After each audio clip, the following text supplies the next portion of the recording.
Welcome again to another edition of Strong Perspective Podcast. I'm one of your hosts, Keith Armstrong, here with my brothers, Juquarry Armstrong and Damon Armstrong.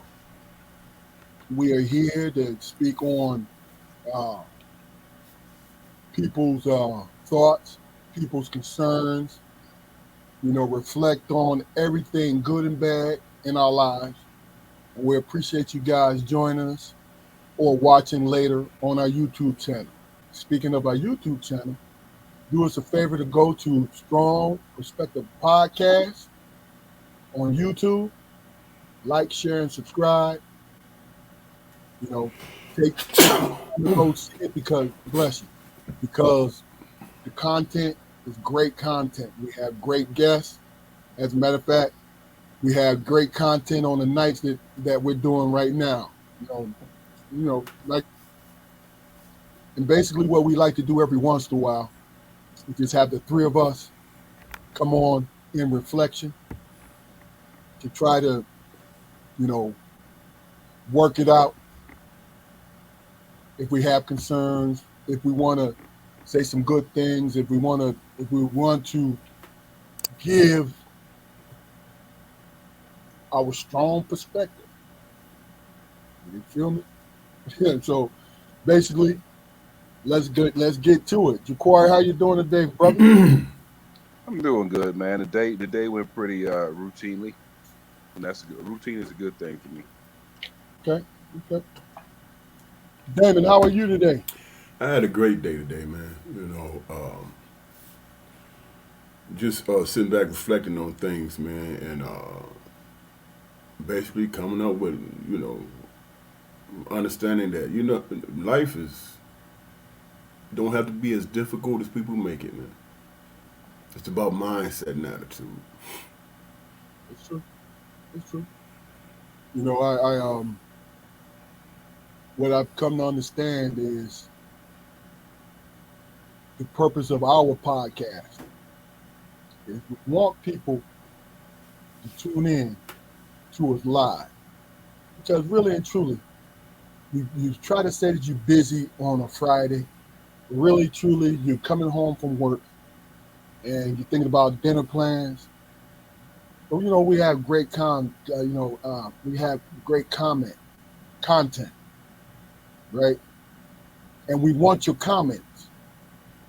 We want people to actually tune in and chop it up with us. I invite that all the time. You know what I mean? So let me start it off with my beginning segment. Big Dog's perceptive point. I change it up every show. Big Dog's perceptive point, right? Um, Let me just say this. People call me by my nickname, but I don't subscribe to it because I love the name Keith because it's mine. You feel me? It's like Keith, and this is it right here. My individuality, Keith Armstrong, Senior. That means something to me. I hope it means something to my children and my wife. That it has a special energy to it. You feel me? Because it does have a special energy to me. Because, when you, as a little kid, hear your name for the first time and you understand that it belongs to you, you don't care that there's other people out there that gives you that name. Because really what you want to do, and you don't know it, you indirectly want to make it yours and make it special.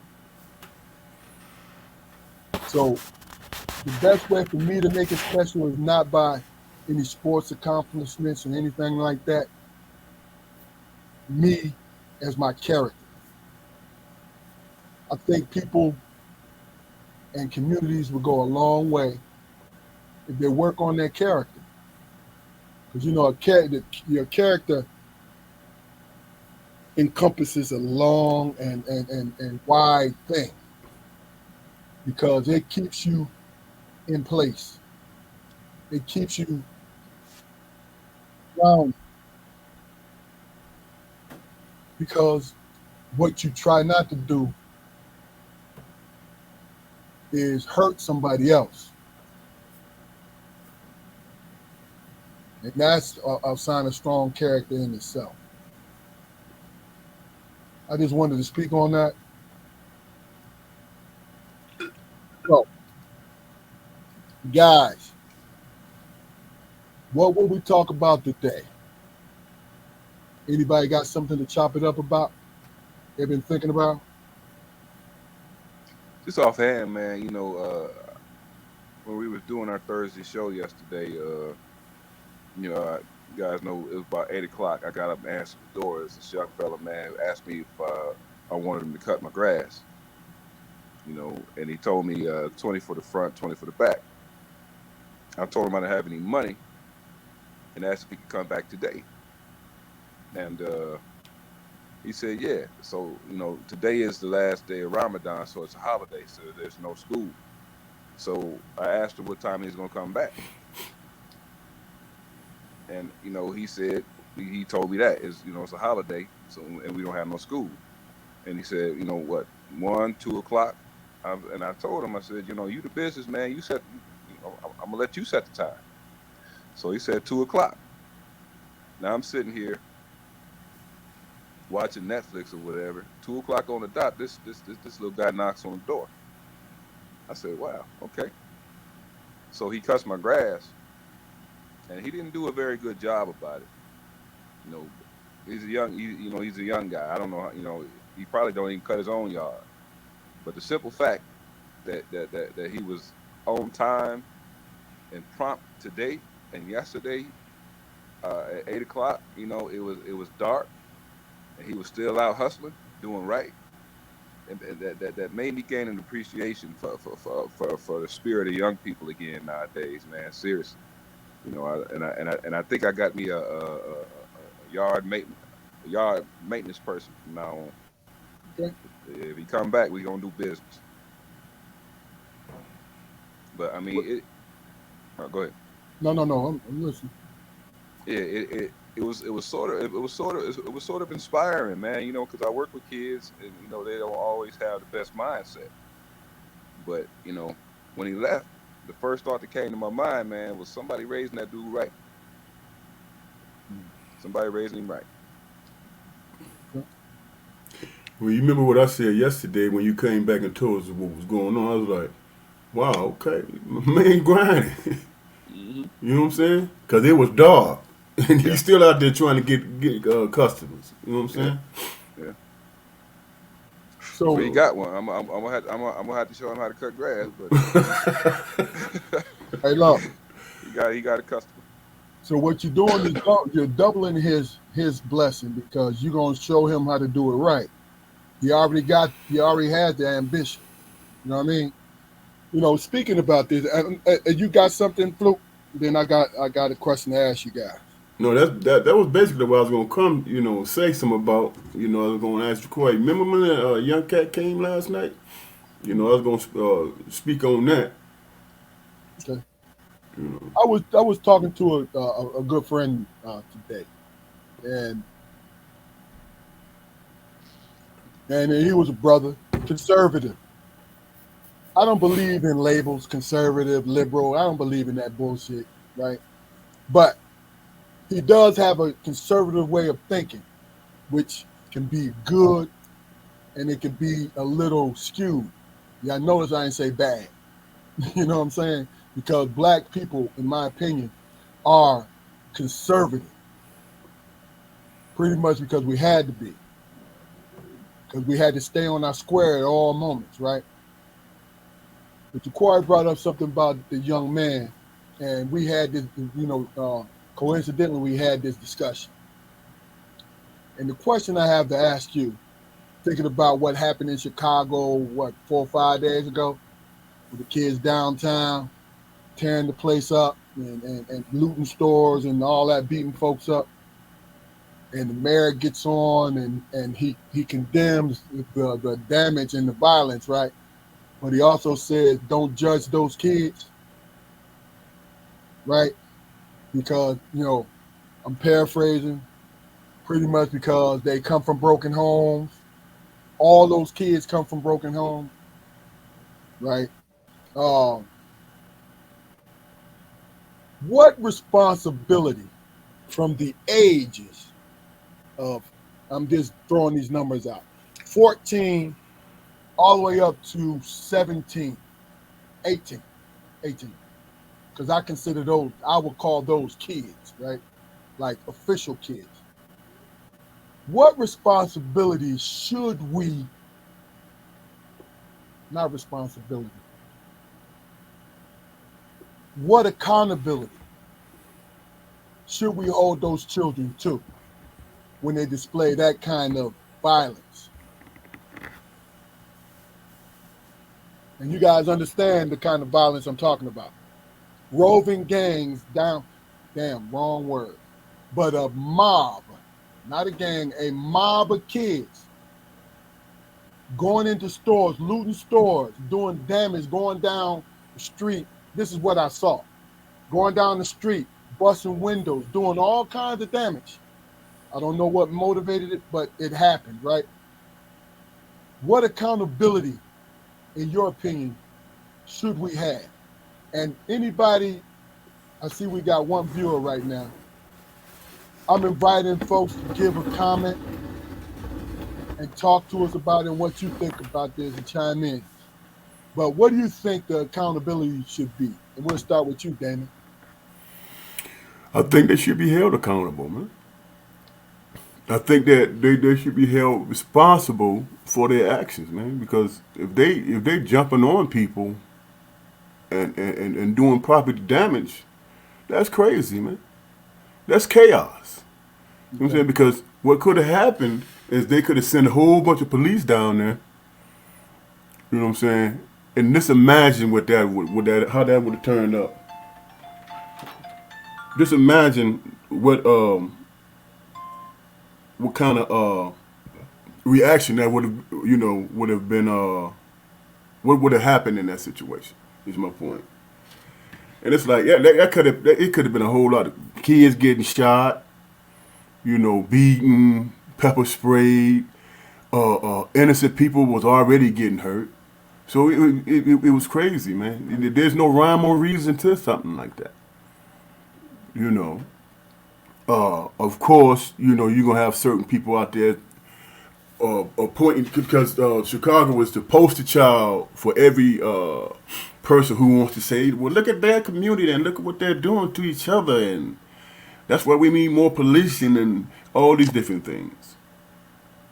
So I think that's what the reason why the mayor said what he said. You know what I'm saying? Don't judge these kids. But when do they learn accountability, man? Just because the kid does something at a young age don't mean they're gonna turn out to be that person. Sometimes you got to get your head bumped, man. You factor in peer pressure. How many of those kids were real true goons, man? Or were they just following the mob? They was just following and just doing what everybody else was doing. So I think, yeah, they should be responsible for their actions, man. Because one day it might cost them their life. You gotta take that into account. You gotta factor that in, man. What would John Armstrong do? Take him to jail? You know what I'm saying? And then keep your mug shot and put it up on the banner and say, look at my son, the jailbird. Hey, before you answer, Juquarry, you see the question that Malika asked. Basically, what's going on is, and basically, I look at a little bit of it, but some teams, a mob of teams, I don't know how many it was, but it was a lot of them, was somewhere into Chicago, bursting windows, running up in the stores, grabbing things, running down the middle of the street, assaulting people in cars, busting windows and all of that. So when it was all said and done, the mayor had a press conference, and he condemned the damage, or what they were doing, but then he threw that extra thing in. But and like I said, I'm paraphrasing, but he pretty much said, "Well, look, don't don't condemn them because they're just they're pretty much just children, right?" Now, anybody who's seen it, you can let us know if I'm off, or you can fill in the rest of the blanks. But that's pretty much what's going on. And the question I asked was, when this kind of behavior is displayed by any color, but I'm speaking mostly from our community because I'm from our community. How much accountability should be on the kids doing this thing? Because here's my thing: we came from a we weren't way below the poverty line, but we were hovering near it, and we had every reason to go out there and steal and whatever, right? And I'm not saying we're everyday people. We're everyone everyday people, and we made a decision because we made a decision to do right or wrong. You see what I'm saying? And I give our children credit that they do know what's right or wrong, and they know if they stealing and doing this, it's wrong. Because if they didn't know, because they're in impoverished situation, right? Why did they run away? Juquarry. Sorry. Go ahead. Yeah, I mean, my perspective, man. They definitely, man, need to face, some sort of discipline, man. But if it's going to be effective, man, the American juvenile justice system has got to change. It's got to change, in a short period of time for this particular case. But I mean, for future cases, man, we've got to point rehabilitation, man, in certain directions. You know, how much practice with empathy do you think any of those kids had? They probably had none. Accountability? What accountability? What reason do they have to be accountable? I don't think we as a society have given them reasons to be accountable. We had reasons to be accountable, viable reasons to be accountable. But they had just real quick. They have verbal chastising and verbal accountability. The majority of them. Yeah, but I mean, I deal with parents, man. I deal with parents every day. And when you say verbal chastising and accountability, it's tongue lashing. And you got to follow up, right? Yeah. Well, yeah. If you don't do this, then I'm going to do this to you. If you don't do that, then I'm going to take this from you. There's no lessons in it. Parents don't teach. Why this particular punishment is necessary anymore. How many times did Maggie Johnson get into it? Get on one of us and tell us why she was when I asked. Hey man, put that on mute, man. I thought I turned it off, man. Yeah, I mean, out of the few beatdowns that I got when I was a child, I knew the reason why I got them, and I knew the reason why I shouldn't have done what I did, and I made corrections. But when all you have is punitive punishment, with no educational reinforcement, then these are the kind of kids that you're going to develop. Okay. There has to be some accountability, man, with the home too, man. Okay. Just imagine, our dad. The first thing and we were in that city, in that area, and we wasn't around, but he's seen that. The first thing he's going to do, what would he do? He's coming out and trying to find us. You know what I'm saying? Not only is he trying to find us, you know, to make sure that we ain't the ones destroying property and beating up people, but our own safety, man. Yeah. You know what I'm saying? He would. I think I think a bigger thing is, man, when parents have to deal with the juvenile justice system, man, there's a measure of shame that comes along with it. Yeah. There's a measure of shame that comes along with it. No matter what the parents' past may be, because I also deal with a lot of parents with criminal backgrounds. We got you.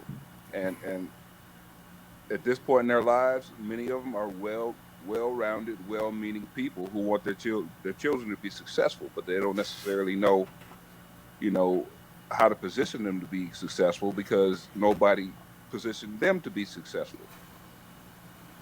I've dealt on at least three different occasions. I've dealt with a child who had a parent in my facility on a previous occasion. Now I've been there for 12 years, so I came in like on the ass end of when some of these parents was getting out. So I know a couple of them, and these people want me to talk to their sons. And you know what I tell them? The exact same thing I told their parents. I mean, we can't make it a shameful thing, to let the world know that we can't really handle this situation with our kids. It took a village to raise a kid for a reason. It was a purpose to that. It takes a village to raise a child. It's a purpose for that. If you really break that adage down. Well, let me say this, because see, this is what I do, and you guys know I'm this kind of person. I'm gonna take the whole into consideration, right? I'm taking the whole.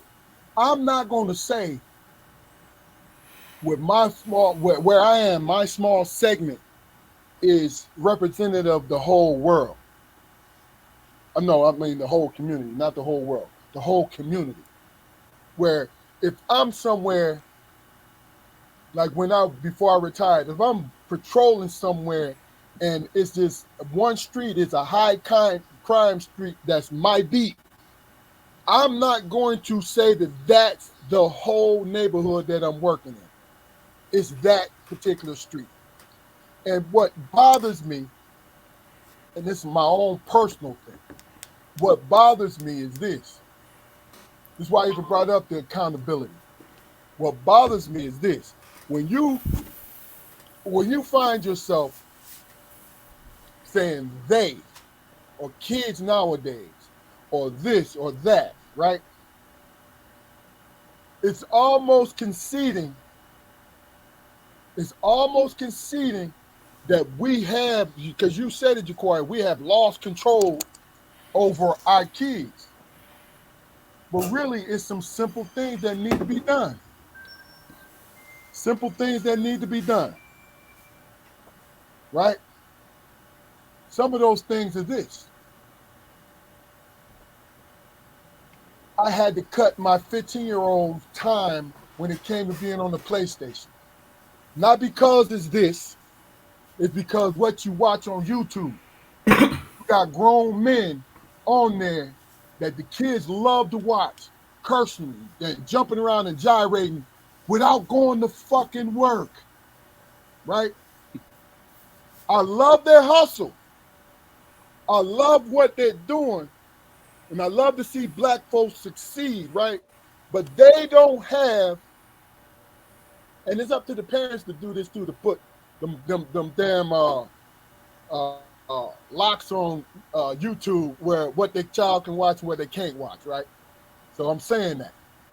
But to watch these men get on here and act like children and watch these women do the same thing, right?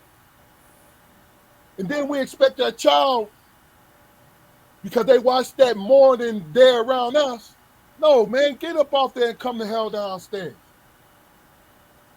Watch television with me. You know what I'm saying? Watch television with me. Let's talk. Let's talk about shit, right? Yeah. Because see, here's the funny thing about it. I had to. That's true. The funny thing about it, I had to stop watching some of my shows in front of my young son. Because the stuff that I tell him that I don't want him to watch on YouTube, I'm sitting up there watching this damn movie, adult movie, rated R. So I'm looking at my son is looking at me side eye like, yo, my man, you telling me that I shouldn't be messing with this, right? But you down here watching it. And what's the famous word? I'm watching it because I'm grown. You know what I'm saying? But really what I realize is I'm watching it with him. That's the difference. And Malika just said that's the very point, man. You know, a lot of people, man, think that. Well. Now, see, hold on. Let me tell you something. And then I'm gonna give it to you guys, right? And the reason why I even went through that little tirade is this. You treat your children different than you expect other children to be treated out in the world. I challenge anybody to say they do it different. I'm talking about your children's expectations. And it can go both sides. You can be a tyrant in the house, but then kids out in the world think you're the nicest person in the world, or you can be the nicest person and giving person in the house and let your child, spoil your child, right? And then expect these kids, don't give them no quarter. It's a very murky thing that you're going to always be working. I'm sorry, Damon. Go ahead and finish your point. My point is, man, see, people, I don't know, when people have kids, I don't know what they expect. You know what I'm saying? Raising kids is hard work, man. Mm-hmm. It's hard work. It's an everyday situation, man. It ain't no you spend time with your kid every now. You got to know what they doing, man. And you know what they're doing by asking questions. You know, you don't got to know every kid out there, but you just got to know your kid. You got to know your kid's personality, man. If you know your kid is a follower, man, you have to have that. You have to have that awareness. You know what I'm saying? Then you know where to move from that point. Good point. You know what I'm saying? I know my kid is a follower. I know the kid that he follows because I pay attention. Yeah. You know what I'm saying? Then you have ammunition to work from, man. Hey, you know what? You need to do this. You need to be your own person. What type of person are you? You quiet. You know what I'm saying? You like to play games. You like to this. You know, playing games get you out of shape. You need to exercise.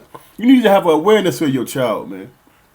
And then once you have that understanding, that relationship with that child, then you start speaking on the world, what's outside the house, and what they should expect. And that's an everyday situation, and they're gonna get tired of hearing it. You know what I'm saying? But when they get out in that world, yes, sir. And some of the situations start happening in front of them, yeah, my dad told me that. You know what I'm saying? My mom spoke on this. You know, and that's every day, man. And I can't speak for anybody else, but for me and all three of mine, I had to sit down and get to know them, their personalities.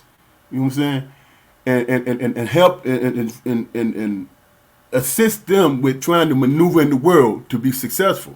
Because, you know, the one thing I let them know is that there's a lot of traps out there that you have to be aware of. You know what I'm saying? And it's a choice between getting locked up or killed, or strung on drugs or whatever. You know, and you have to have that conversation, man.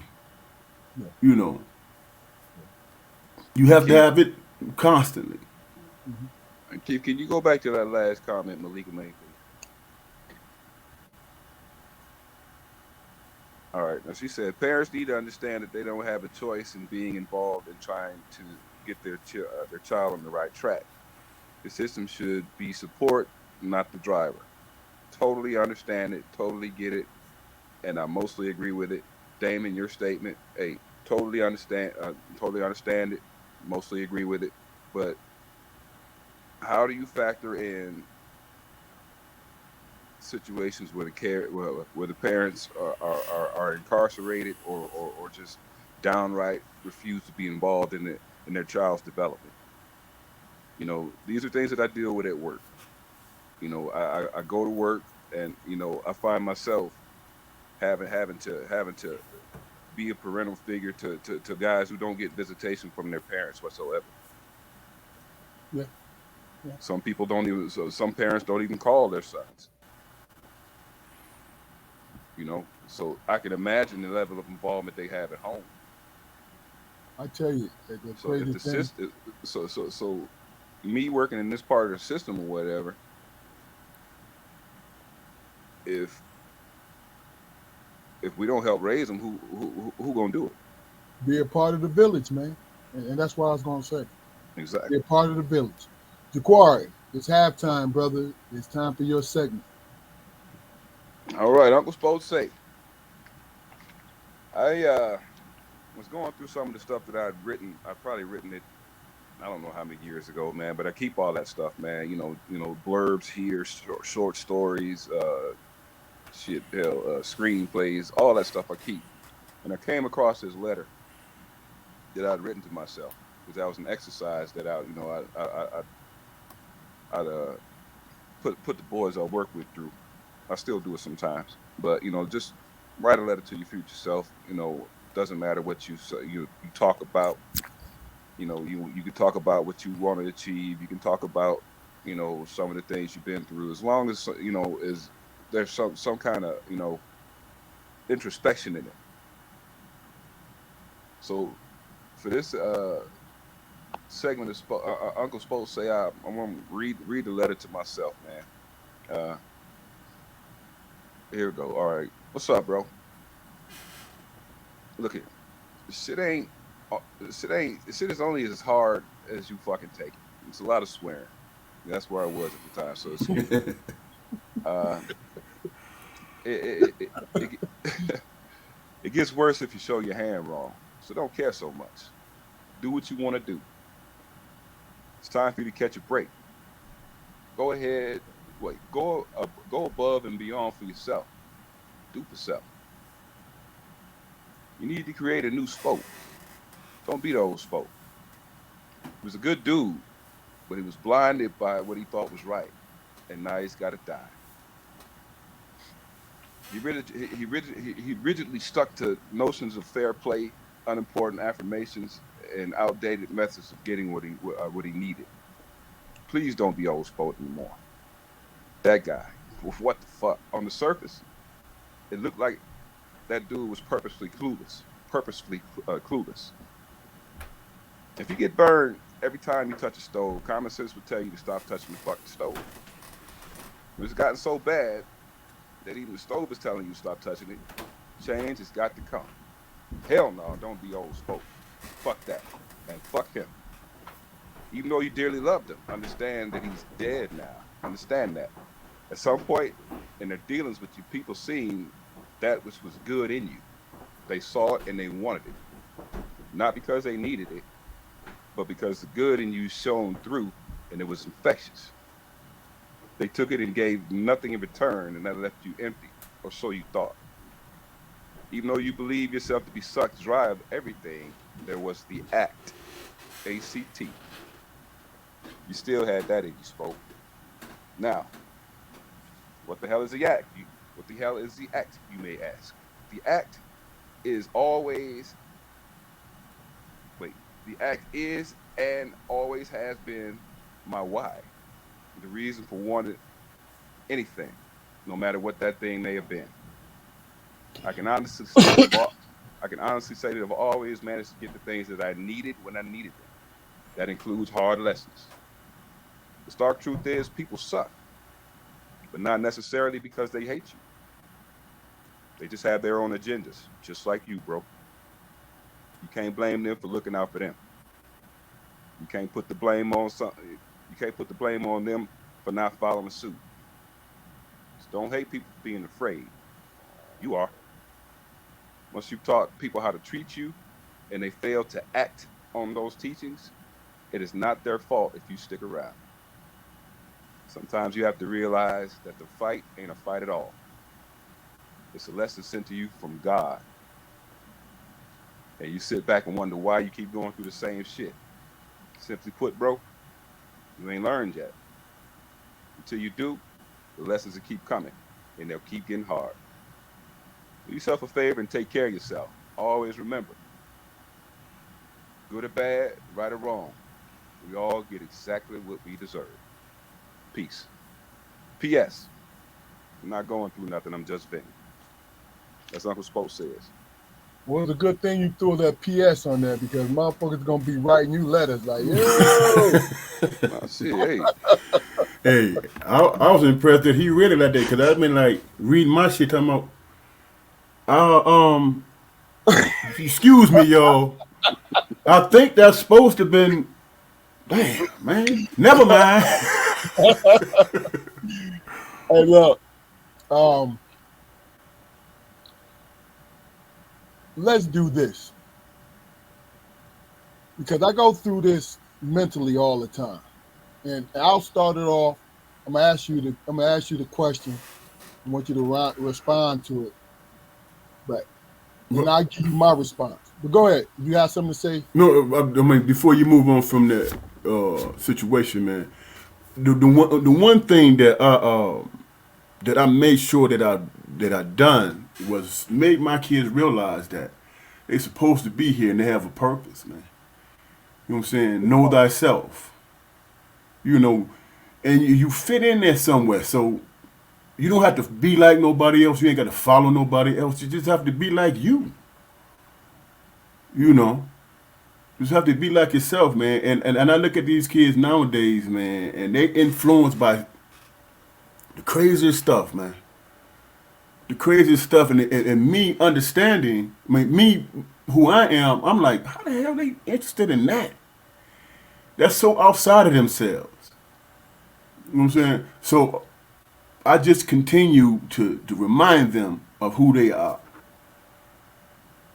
You know, and thus far it's worked. Okay. Okay.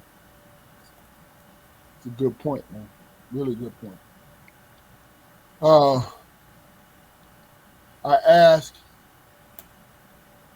for all comments. Malika, you've done a great job. You've done a great job. Anyone watching us right now, I should have said it earlier because we had about 6 people watching. Please put your comments in the comment box because we love to respond to them. Okay? And what I want to ask you is this, because I tell people all the time when I ask people to come on as guests, right? Oh, make sure you go to our YouTube channel, like, share, and subscribe. Strong Perspective Podcast. When I ask people to come on to the podcast, I tell them why we're doing it. The first thing I say is for the love of my brothers. Second thing is my own therapy. So my own therapy influenced this question I'm about to ask both of you. And what that is who are you and what do you feel what your place is in your world and this world? Who are you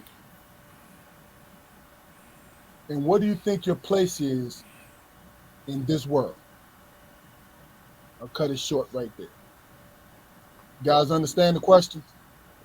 Because I'm going to answer it. And this is not going to be a rant, but something that I've always thought about throughout my life. Who I am. I am that young kid who wanted to be liked by everybody, who wanted to belong,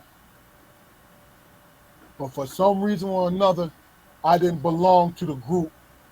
I was not invited to the group that I wanted to belong to. It's not that group's fault.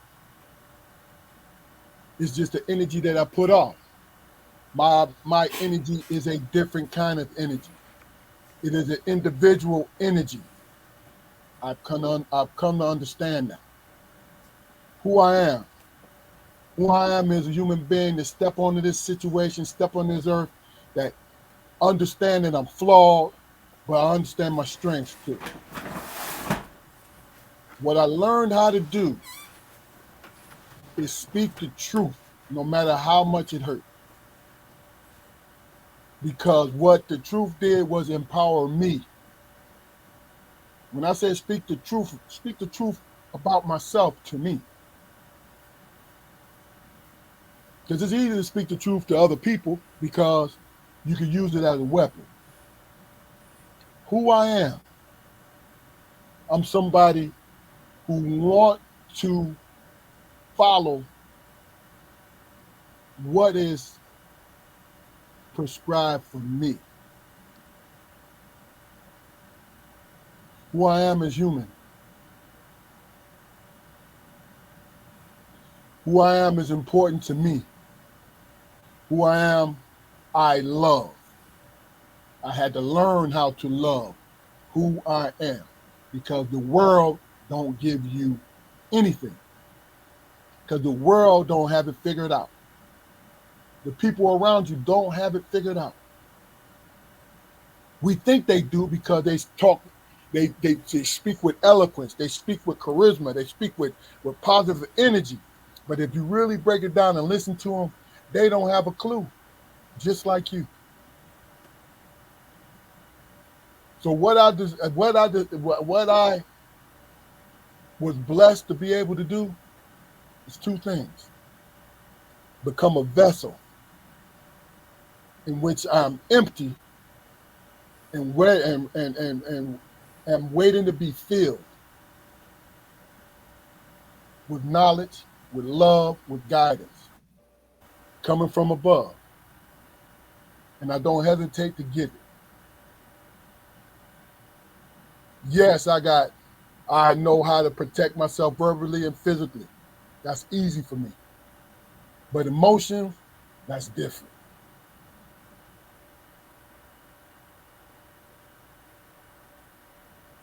Honestly, emotions have never been promoted to us to have. Only for our children and our wives and our mamas. The daddies suffer.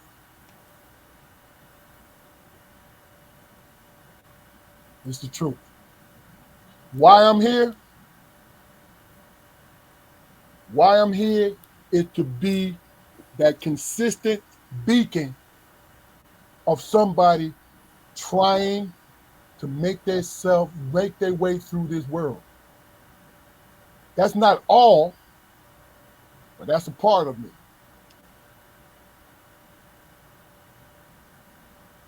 I'm gonna stop there. Damon, I knew you was gonna ask me, man. You ain't seen the confusion on my face when you asked the okay. question. Juquarry. That's why I explained it to you and gave you the example. Juquarry, it's on you. I am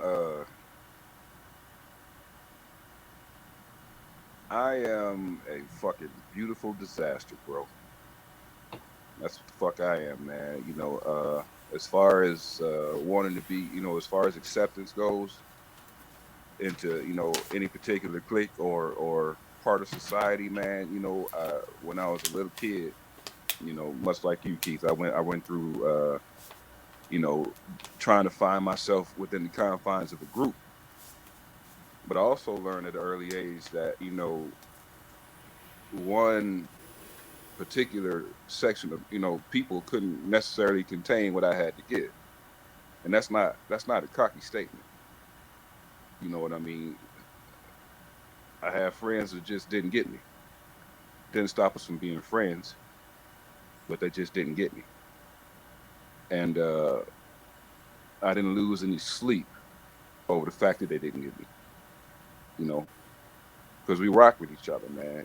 So that's who I am. I'm a beautiful disaster, man. Sometimes I'm all over the place. Sometimes I'm so pointed and guided on the subject, man. It can seem like I was being stubborn, but I have the flexibility. I've always had the flexibility to be swayed if something makes sense. So you can definitely talk to me. We can definitely disagree on subjects and not fall out. And I think I do that easily because that's what I've always sought. Because nobody's ever going to give you what you give them, That's real. ever. That's real. And as far as my place in the world, I'm a nomad, bro. I'm a nomad, bro. I mean, I wouldn't be satisfied if I had found my one click. I wouldn't be at this point in my life. I wouldn't be satisfied with it anymore. Mm. And that's not a good thing for anybody. For any parties involved. So I mean, I don't know if that quite answered your question, man, but that's who I am and where I believe I belong. How you feel about I'm good with it. it? Man, we all good with it, then, brother. Damon, you ready? Yeah. Who I am, man, is somebody who's always been a loner. Man. You know what I'm saying? I was comfortable being that because I was always interested in different things, man. I love nature. I love going to the library, reading, stuff like that. Those are the type of things that I truly enjoy. You know what I'm saying? Coming from Detroit, we got the Ipsy, man. That was the first freedom that I took advantage of, you know. And I was just interested in that kind of made me on the outside, you know, and in some aspects invisible, you know. And at a younger age, I was comfortable with that, but that made people look at you different, you know, because people generally don't get to know you, don't try to get to know who you are. You know what I'm saying, and what you're interested in. It's just young people clicking together and doing what young people do. The older I got, the more comfortable I got in being that because I was learning and doing the things that I enjoyed doing, but I got tired of being invisible. That's why I got into sports and stuff like that. And once I started playing sports, I realized, hey, you know, I'm pretty good at this. You know, never really focusing on, you know, what that would give me. You know, then the popularity started coming in and all these different things. You know, being good at some sports and stuff like that, and it never gave me an ego because it was always personal for me. I'm doing this because I like to do it. I'm doing it because I like the challenge of it. I was always looking at what it is that I wanted and how I saw it. Bumped head a lot with my parents, you know, because of their expectations of me, but I think that it worked out. I wound up going to school and all that stuff and playing. But once there, oh man, that's when institutionalized racism and all that. I started experiencing all that stuff, you know, and I realized that okay, you can't always stay invisible. You always can't, you know, not be engaged, and that's where I found my voice, you know. And I started being engaged, and I started using my voice, and I started pointing out the rights and wrongs of the things that I saw, you know. And I became, so to speak, the protector of those people, you know what I'm saying, who was invisible, you know. I became the protector of those type of people, and it pretty much gave me. It made me comfortable with myself. You know what I'm saying? Because I realized that I can articulate in any situation. You know, with anybody. You know, and it's okay to be different. You know what I'm saying? Because if you look at all the famous people in the world, man, who did great things that's still alive today, they were loners. They were people who did things by themselves. They had insightfulness within themselves. You know, so for me, it was okay to be an individual, man, and go through your own maturation process. My place in the world, is, you know, to take those same traits and experiences that I went through, good, bad, and ugly, and realize that I'm not going to put that on anybody else. I'm not going to make people feel how I was being made to feel. You know what I'm saying? I'm not going to go out there and scream, get on my soapbox. You know what I'm saying? Because I understood that the best example I could be is to that person who I probably would never meet. You know, I've had people come to me and say, "Hey, man, I used to do this, and I heard you say this, and I heard you say that." You know, and I understood that right there was a purpose, my reason for being here. You know, being an example. You know, that's all we are. You know, especially we as black men. You know what I'm saying? We always under a microscope, and it gave me a certain pleasure hearing somebody trying to tell me that they know me, and I'm like, man, you don't have any idea, man. You know, you don't have any idea who I am because you're looking at the surface. But just look at my examples, man. See what I do. You know, then you might find yourself using those examples in your own life. You never tell me, and I'm okay with that. You know, because that's all I'm here for. I'm here to be an example, especially for my kids, man, and my family. You know, close family and extended. You know, and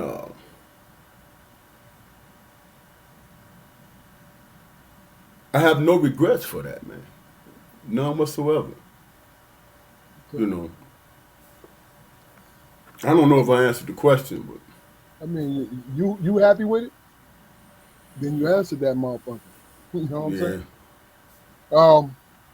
Last question, real quick, and then we're gonna rotate around and come back to you, Damon, and you're gonna close us off. All right. This last question is kind of a two-parter. You can blend it into one if you want. What do you get from this podcast, and what is your expectation?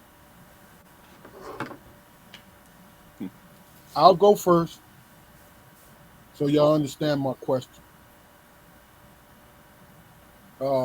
I'm doing double duty tonight, my people. Usually I'm just a moderator, but you know I gotta make it interesting for everybody. What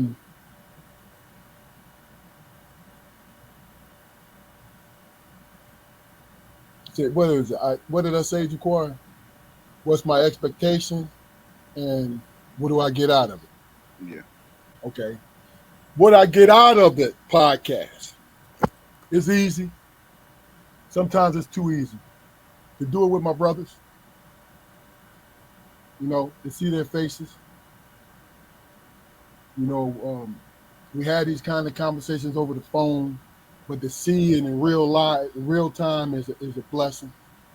But also it's therapeutic for me. Why is therapeutic? Because listening to my brothers and the many guests that we've had, it gives me fuel to see the world in a more flexible way, not a rigid way, because when you get older, your views and your thoughts become rigid because it's the easiest thing to do.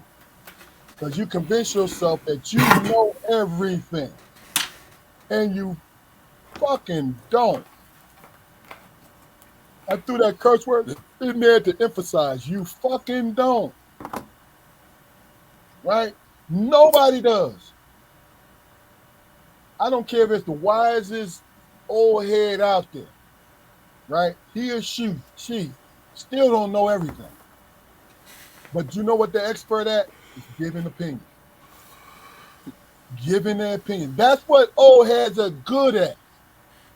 Yes, they have the knowledge, but what we've learned how to do was put our opinions in the educational format so people can understand.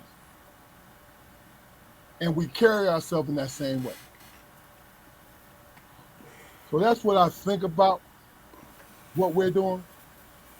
We're putting it in the educational format, and our goal is to help people to understand that grown folks and children can have conversations and don't have to agree. What I want from this, I want you motherfuckers to tune in. I want you motherfuckers to comment. And I want us to have great fucking conversations. That was my blue moment, ladies and gentlemen. But that's what I want. Juquarry. Well, my expectation, man, is a little more. Uh, well, it's actually a little less than yours, Keith, man. I'm big on modeling the behavior, man. It's in regards to everything, man. So as far as conversation, I strive to be present. I strive to not. Well, I strive to purposely not try to sound like I have an expert opinion. Like I said before, hey, if you can sway me, sway me. I'll give you the opportunity. You know, my expectation, man, is to be engaging, man. And in regards to our past guests or whatever, if I ever see any of those men and women face to face, man, is to have them or to have us embrace each other like we've known each other for years, man. Because that's the feeling I've gotten from a lot of our conversations, you know. And I think that's a really important aspect of our podcast that we don't really talk about a lot. I mean, the level of comfort that our guests have, is amazing. I think the level of engagement that we don't necessarily have to coax out of them, man, is for us at this point in our development. It's unprecedented. And to me, it's big, and I just feel good doing it, man. Me too. And that's it for me. Me too. Damon, go ahead and answer the question and bring us on home. Oh, what I expect, man, is what we've been doing. Just give us time to spend with each other, man. We live in 3 different states, man, and we are actually best friends, man. You know what I'm saying? And it's like, man, it gives me comfort, man, to see y'all 2 brothers on here. You know what I'm saying? For me, really, it's like a safety zone. My brothers. I'm kicking it with my brothers. And I enjoy it, man. Honestly, just kicking it with each other. What I expect, along the same lines with what Juquarry was saying. I am so impressed, man, by some of the cats keep that you bring on, man. Who you had relationships for like over 30 some years, man, and how it's and I know most of those guys, man, and I'm like, damn, this is cool as hell, man. You know what I'm saying? This is cool as hell, and I take something from that. I'm like, man, like, you know, I remember the time spending with these cats. You know, I remember the times I spent with these cats and the fun we had and how we looked out for each other during those times, man. And they're still here, kicking, got good lives, man. You know, and the new cats, man. You know, real good black men, real good dudes, man. You know, and I enjoy that also just as much as spending time with my brothers. You know, seeing brothers that's got their opinions. You know what I'm saying, and showing love and respect for each other. You know, and it's like a energy boost, man. You know.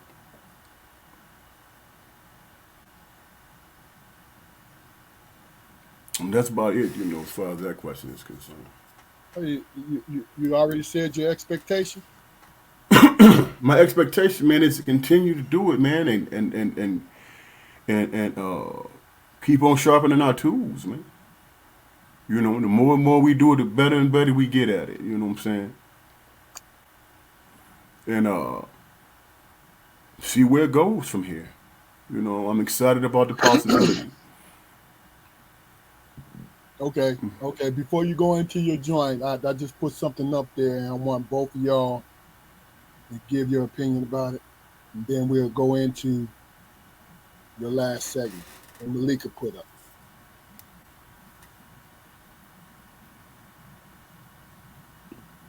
Malika said, "What or if your expectations don't look like what y'all envision, are you willing to make adjustments? Why or why not? How are you measuring it?" Well, I already have the answer, but anybody want to go before me? You know, at the beginning, I wanted to go full bore, man. You know what I'm saying? Get it all off into, you know, current events and throw out my opinion. You know, and as we went along, I'm like, you know what? It's just us. It's just like us chilling in my basement, man. You know, and like I said, it's a comfort zone there, and you know, what would I change about it? You know, let's see what you know what we come up with.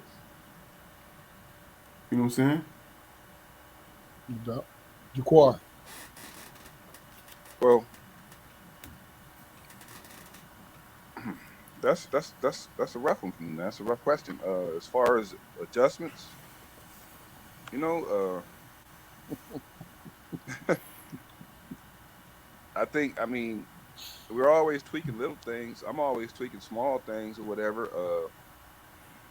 But when I started this, for me, a big point, you know, just piggybacking off Damon's comment, you know, I'm not really a confrontational person, you know, and I don't know if this is what he was you know, getting at or anything, but just being a fan of several different other podcasts or whatever, you know, I didn't want to do anything that I seen as similar.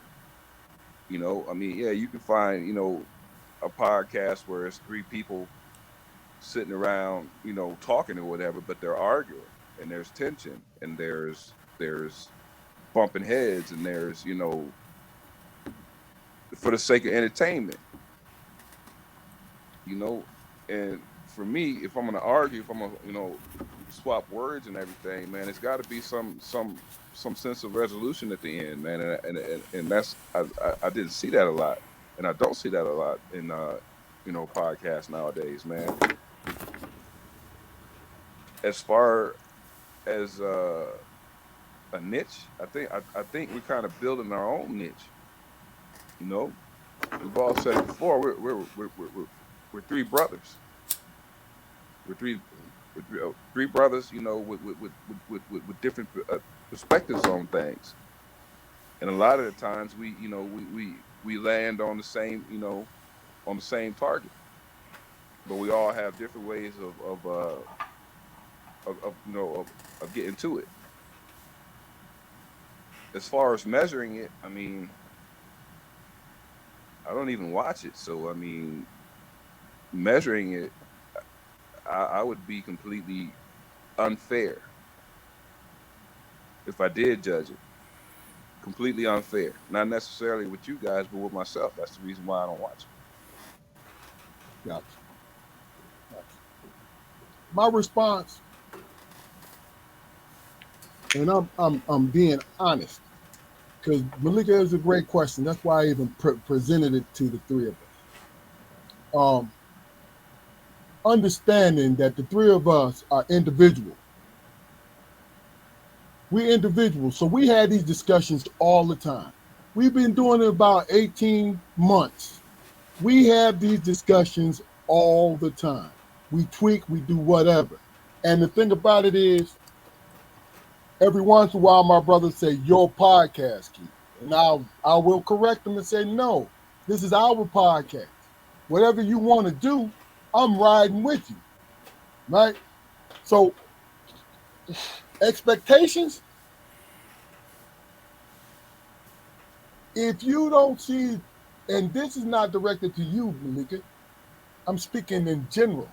If you don't see just how great this podcast is, then you're never going to see it because you don't want to see it. So, answering what my expectations of it was, is what it's going to be. Juquarry said it earlier. Everyone we had on it, every single play, there's what? How many people? 30, 40 people we've had on this podcast. And we had at least 5 or 6 reoccurring guys, right? That love it. Now, are we, what do they call it, viral? Are we internet famous? First of all, if you chasing something and you don't have that special ability to attract people, you're going to be chasing that shit your whole life. How we tweak it is, I'll give you one example. Early on, we would cut each other off. That's what we did. We tweaked it. How we tweaked it? We talked about it. You feel me? We talked about it. You know why? Because the 3 people you see on this screen, this is our shit. This is our shit that we're proud of, that we showcase our friends, our new friends, and our family. We showcase our friends, our new friends, and our family. They get to go back with their families and by themselves and see themselves on our channel.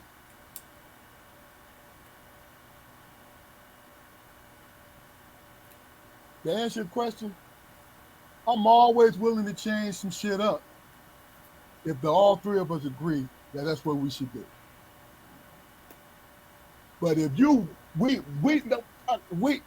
we are big dogs in our fucking lane. That's what we are. There's no doubt about it. You feel me? Now, I'm being real enthusiastic about that. If my brothers feel differently, they still gonna support my ass. You understand what I'm saying? Because we on that accord. Now, if you want me to shave every fucking time we come on Fridays, is that gonna give me 10,000 views? Guess what the fuck I'm gonna do? You feel what I'm saying? But that's just something that I like to do anyway. My goatee is gone. Now I'm looking like a 35-year-old with gray fucking hair. Shit. No, but I'm joking. But my point is, just to answer the question, of course, if we can do better, we're going to do better. But right now, this three-punch combination, left, right, uppercut, left, right, bolo, it's knocking motherfuckers out. But right now we're in Golden Gloves. We're getting ready to step up to a professional real soon. Blue, take us on home, brother.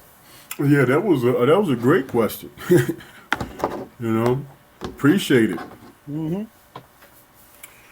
What I wanted to talk about, man, something that I've been watching for the last 2 days, man. I go through and watch other people's podcasts and stuff like that. And there's this disturbing trend, man, that's happening, that I actually am concerned about. And that's this whole back and forth with black men and black women, man. The way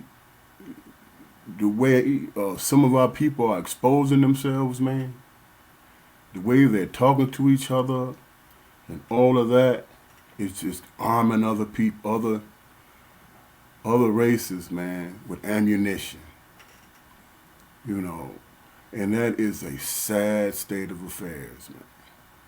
It really is, man, and I'm concerned about it.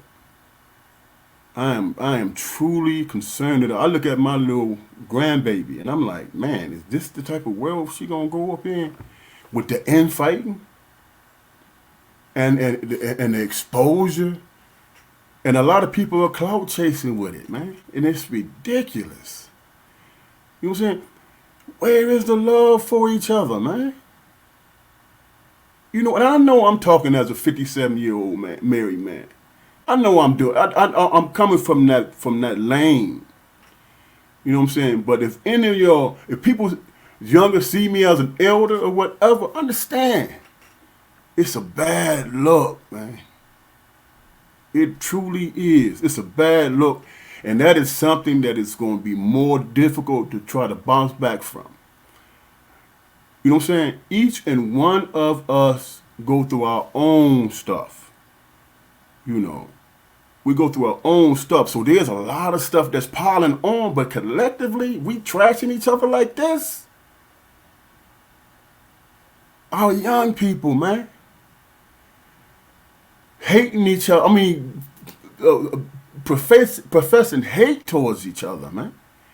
And that, I watch it one after another, man, and it is so damn heartbreaking, man. It's so heartbreaking, man. What they call these brothers, passport brothers and all that. Man, I'm sorry to cut you off, but yo, that ain't nothing but.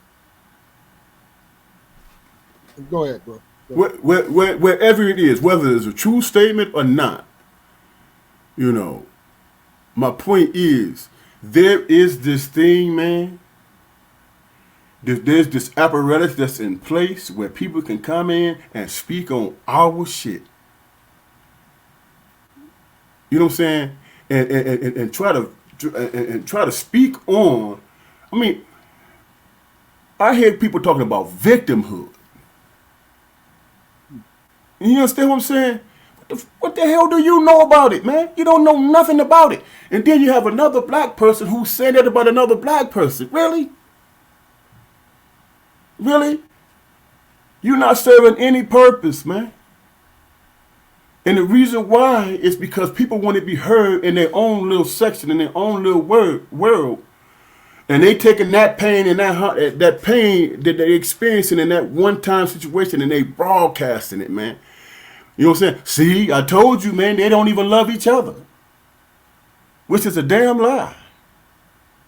You know what I'm saying? That. And also, man, us as black men, hey, man, if we don't start talking about our sisters in the good light, you know what I'm saying? That is, how much more could a black woman get beat down, man? You got industries to talk about they're not beautiful. You got all this. You know what I'm saying? And it is the craziest shit in the world, man. That we don't police ourselves in that regard, man. What happens in the house stays in the damn house, man. If it ain't working out for you with a particular person, move on. But don't broadcast that, man, so the rest of the world will look at us and laugh and say, see, look at them. We gotta take personal responsibility, man. That, like I said, I saw that stuff, man. It was so heartbreaking because I was like, my God. What else, man? What else are we going to have to fight against? Doesn't make sense to me, man. We need to start loving each other and quit all the bullshit. You know, and it's disparaging, man. It truly is. You know, we got to start taking care of each other. You know, and that's just fact. Because it seems like everything around us is for our demise, man.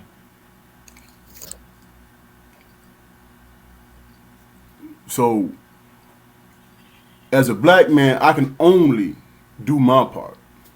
As a single black man, I can only do my part. That is crazy. That is, huh? Singular. You ain't single. Did I say single? Yeah. Oh. Trying to help you out, my brother. My bad. But you understand what I'm saying, man? It's gotten out of hand, man. It is the craziest shit in the world. It has gotten out of hand. Well, let me, can I just comment just a little bit?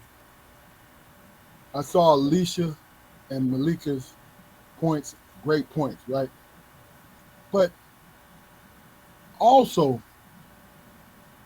it's more or less, here you go, Fluke. It's more or less, it's more or less where you look. If your favorite social media site be on that bullshit, you're going to feel attacked. You feel what I'm saying? If I go on something every day just for the content, guess what I'm going to do? I'm going to be influenced by the content. I'm not saying this about you and Alicia, right? I'm not saying that about Malika and Alicia. What I'm saying to you is, honestly, can you tell me that the majority of us are attacking black women? Or is it on social media black women is being attacked? You asking me the question? I'm asking both of y'all the question. Well, for me, man, it's that energy being put out there. Because you're watching the social media, right? I can watch it, man, and know better. It's other people who take that content, you know what I'm saying, and judge our women. I agree. You feel what I'm saying? Are they judging? And I'm not debating you. What I'm saying to you is I'm trying to get you to understand, narrowing it down, where you're looking. Like, I subscribe to TikTok, so I go through for the spiritual stuff, right? I'll run into something about passport bros. That's how I knew what you was talking about. Who gives a fuck about you got the money to go overseas and date an impoverished woman that's gonna do what she trying to get out of her situation? Oh, she treat me better. Yeah, you know why? Because your pockets is fatter. And I'm paraphrasing and I'm going from the extreme. My point is, these brothers, these brothers and these sisters are hurt. They're hurt. Hurt people do what? They hurt people. So if you can design and really this is my opinion more than anything, you can design a channel to talk about all these black women ain't doing this and that. Yeah, you've been mistreated. And I feel bad for you, but you ain't speaking on every black woman. Even though you chasing these sack chasers who gonna treat you like shit because you got other people in line and maybe her character ain't worth shit. And guys who want to be players, women, and they shining and they smell good, and you still go after them. You're making the choice. I tell you something, right? Before I met my wife, I used to joke. My brothers would tell you, I used to joke about this. I said, "Damn, needy women always find me." Right? Emotionally needy women always find me. Right? Then one day, when I finally fucking matured, you know what hit me? No, I inadvertently seek them out because I want to be a hero to them. But see, bro, you Once I came to that conclusion, guess what happened? I got to see my life and see me and other people differently. And that's just my story. You feel what I'm saying? Understand it. yeah, Yeah, but go ahead, dog. but see, here's my point, man. You know, when I talk about what's being put out there, you know what I'm saying?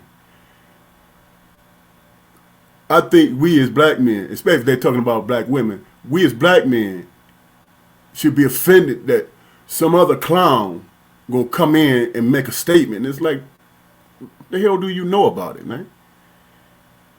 You I don't feel know you. anything about it. I feel you. And then those cats that's putting that dumbass stuff out there need to be checked, man. Your mama black fool.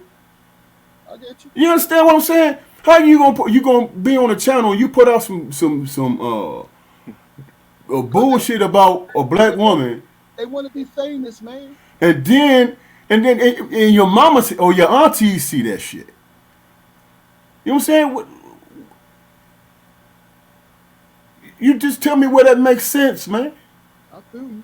But this- your sentiment, Damon, is the same reason why I made my statement earlier, man. This lane is fine for me, man. All the things that people come up with chasing content, man, and trying to go viral, man. Some of those things are despicable, and I think us in this particular lane, man, we're trying to bring something back to the world. I get it. And let me really real quick. Y'all tell me what y'all think about this statement I'm getting ready to make. I have been hearing a lot about last 3 4 years how black women are being attacked. Our black women need to be protected, right? But the whispers I hear is the same energy being directed at black men. Both are being attacked. But black men are feeling some kind of way because they're not listening enough. Both of us are being attacked. Both of us need to be protected and protect ourselves. I'm not being unrealistic, am I? Juquarry? I don't think so, man. But I think you know when people get together, man, their expectations can sometimes be totally unrealistic. I mean, you know, that people expect to live these, just materializing these cookie cutter white picket fence Yeah, stories or whatever. That takes work, man. It takes it work to get does. to that point. A lot of fucking work. Back in the days, before Papa became a Rolling Stone, and he, not only did he stick it out with Ma, but they had a good life. He took steps to maintain his household and to maintain his wife's happiness, and vice versa. Yeah. Nowadays, I mean, how do you hear anything about uh two relationships and it them being a two-way street? You don't hear a lot about that anymore, man. You don't hear a lot about for example, a man coming home to to a hot meal every day. You don't hear a lot about that. I'm not saying it don't happen. My wife cook every day. So I'm not trying to put words in nobody's mouth, or I'm not trying to create no controversial situations. I'm just saying, it's got to be worked on. Relationships, relationships develop. They just don't happen. Yeah. The thing about it is this, man. My only point, man, my only sentiment with that statement that I was making is that, when you look at other communities, man, they pretty much, you know, they ain't airing all they shit out there, man.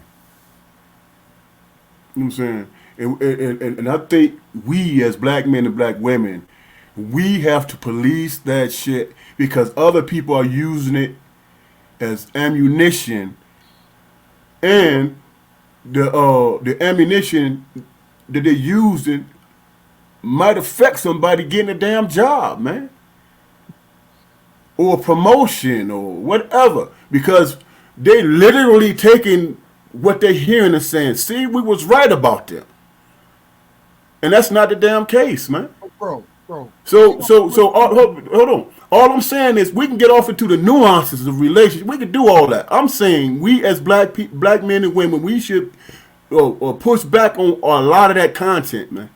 You don't think we do? We Well, do. We do believe. I have yet to see it, man. No, because like I said before, we do push back.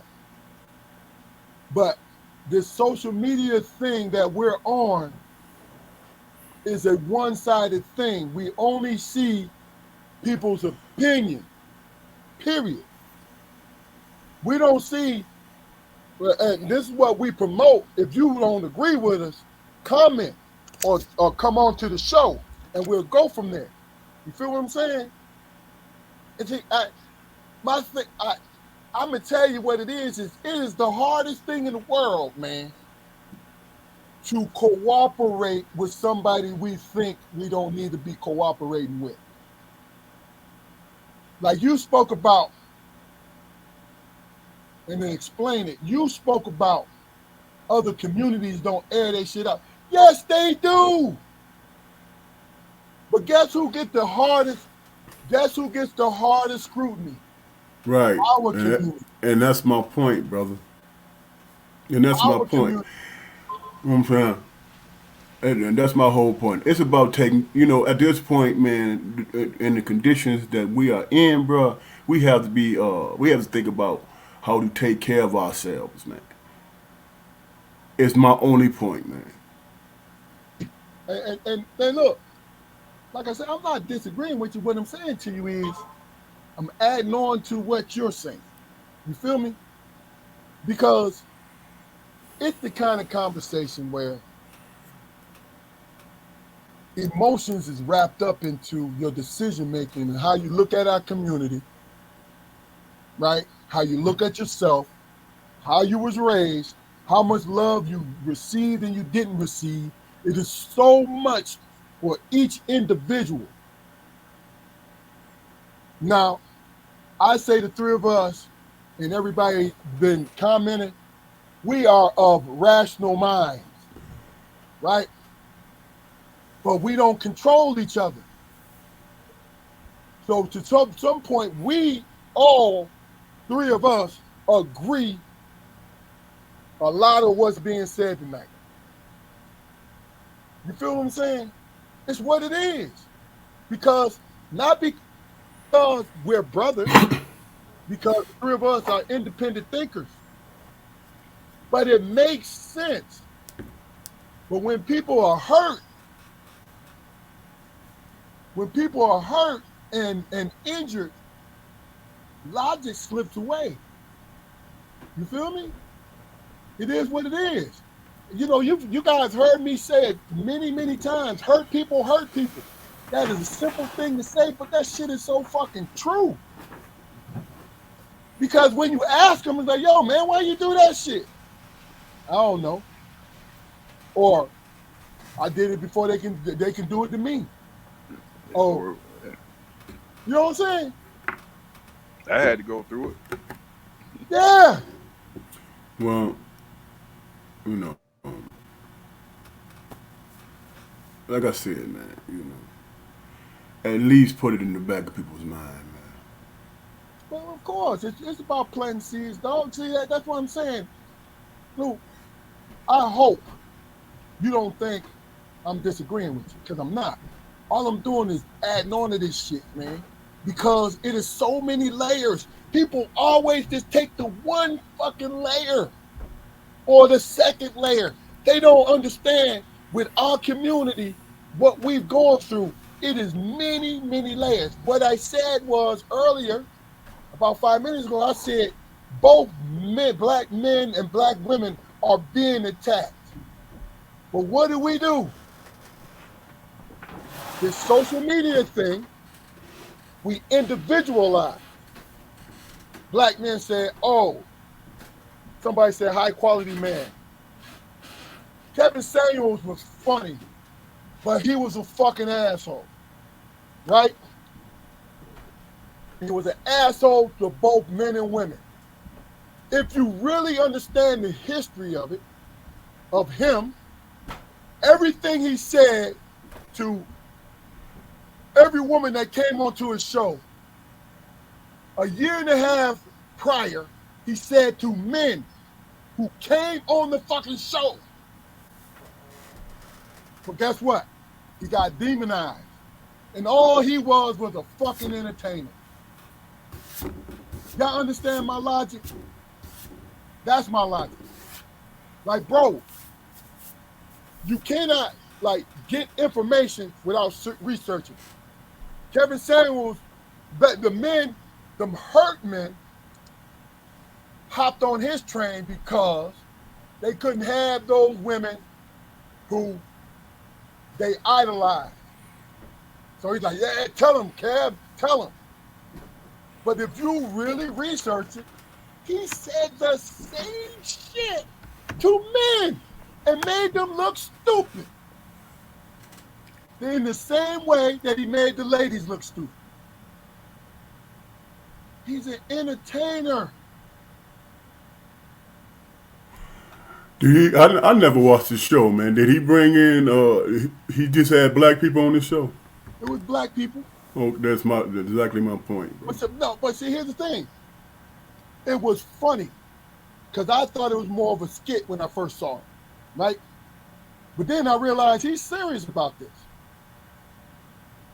And his argument was dumb.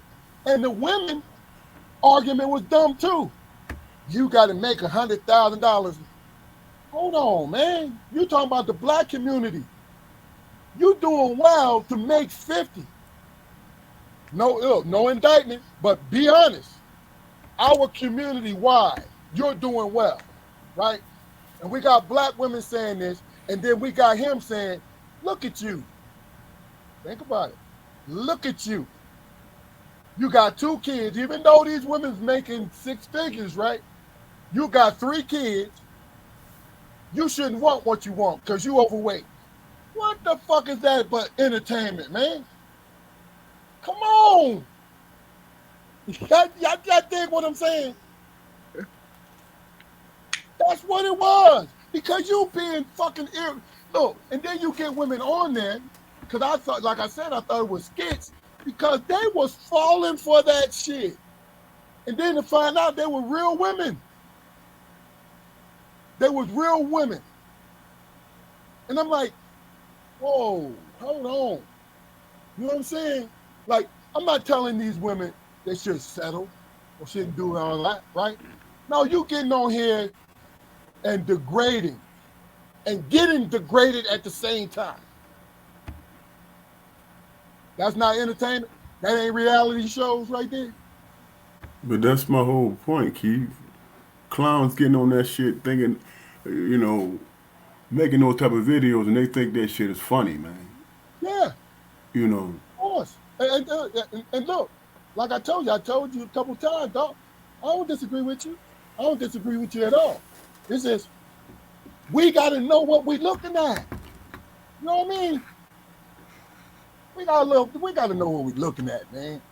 You know, and our kids, man, and our kids are not in a mature space to understand. And I'm talking about the younger, the below 18 kids. This is why I'm with my son constantly. He's 15. Like, bro, explain that to me. You sitting there watching this. Why are you watching this? I would do it. No, not to make him feel bad, but bro, explain this. Why you own this like this? Right? Because I want him to think about what he's damn doing. Not because it's a popular thing to do. Because what did I say earlier, dog? What did I say earlier? I said, when I was growing up, I wanted to be a part of the group. For one thing or another, right? The group didn't want me to be a part of it. You feel me? Didn't want me to be a part of it. So what did I have to do? I had to look within myself and understand and love who I was. And then I fucking found out I'm a lovable motherfucker. You know what I'm saying? Like, I was forced to do it. And you know what? That's a divine thing. The way I looked at it. It wasn't on my own doing. I had to go find it, and I was steered towards it. Like, hey, man, do you love who you are? And when I learned how to love who I was, it gave me, and it took me a long time to 58. It took me a long time. And I'm still learning, right? But in the meantime, I was able to do what? Resist dumb shit. Resist dumb shit along the way. Not all dumb shit. Not all dumb shit, but his divine presence helped me through the dumber shit. You feel what I'm saying? That's all. No, I agree with y'all totally. I just think we can't get caught up with these entertainers, man, because they trying to make a living off of us pushing the button. You feel me? This is why our situation is going slow, because we loving what we do. So when it blows up, when that shit blow up and keep going, guess what? We're going to continue to love it. You feel me?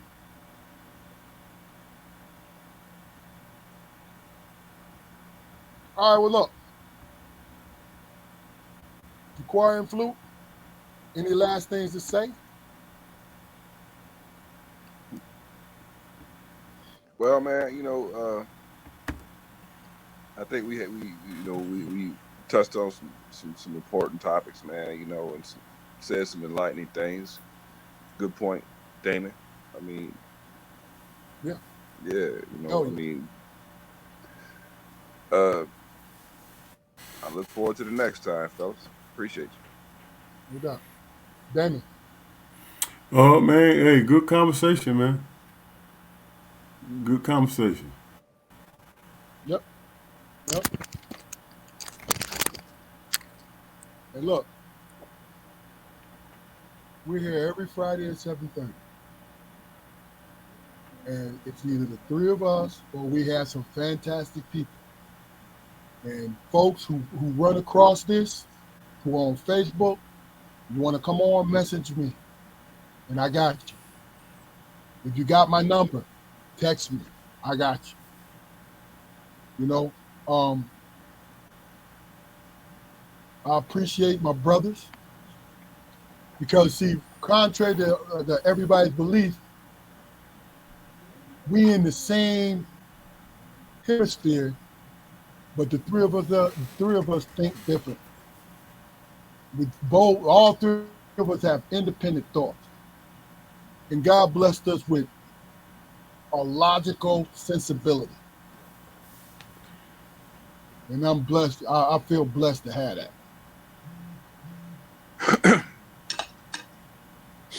All right, guys, what's the last word? Peace. Peace. This is a Strong Perspective podcast. Thank you, Leisha, Anita, Malika. Damn you, Malika, you killed this day. I love that shit. Great question. Leisha, great question. You know what I'm saying? Aunt Robin, love you, baby. Keith Barnes, you was late, but you could have jumped in this conversation. You know what I'm saying? But thanks for everybody who commented. Dion Brooks, you coming on soon, brother. Appreciate all of y'all. This Strong Perspective podcast. Go ahead, you go to our YouTube channel, like, share, and subscribe. Peace. Peace.